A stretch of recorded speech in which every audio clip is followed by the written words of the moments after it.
We're here at Beardstown High School talking to Robbi Howard, head coach for the Beardstown Tiger football team, also athletic director this year. Robbi, as far as the AD part of it, have you already learned I know you've taught here for several years, but is it more of have you learned that it's going to be kind of a little bit of a juggling act when you're coach of a major sport and then also athletic director? Yeah, absolutely. I mean, it was a really smooth transition with Mr. Sorrells moving on to be the Tropia principal, but working closely with him the last 4 years, it was a smooth transition.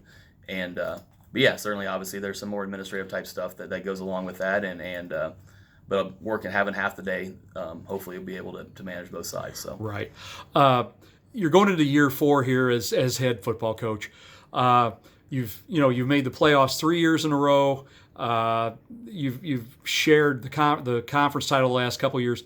Obviously, you never want to be satisfied, but the numbers have gotten a little better, that type of thing.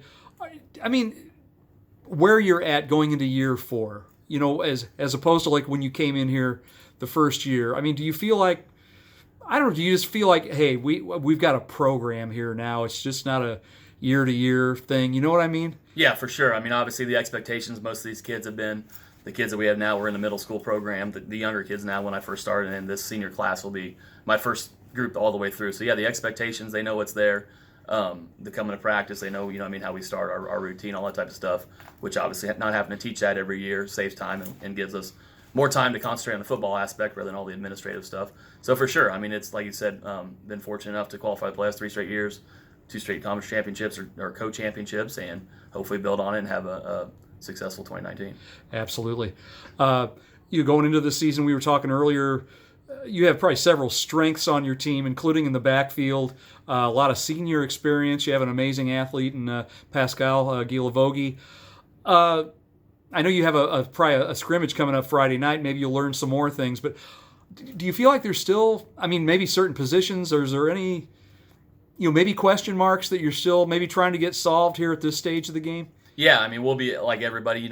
We think we know what we got in our backfield 2 or 3 years. A lot of those guys have been in there the last 2 or 3 years, so we know what we got there for the most part. But I mean, up front and defensively, you never really know till you get up there on that first Friday night and this scrimmage. We don't do a ton in our scrimmage, but first couple weeks practice, learning more and more every day, seeing what fits where and what kids work to what kids' strengths, and hopefully put them in positions to succeed. But yeah, early on, just like everybody, expect even for the first 1, 2, 3, 4 weeks of the season, you're still seeing what you got in a lot of spots, and all those spots will certainly be open, and hopefully kids step up and earn those spots. So there you go. Okay. Hey, Coach, listen, thanks for taking a few minutes with us.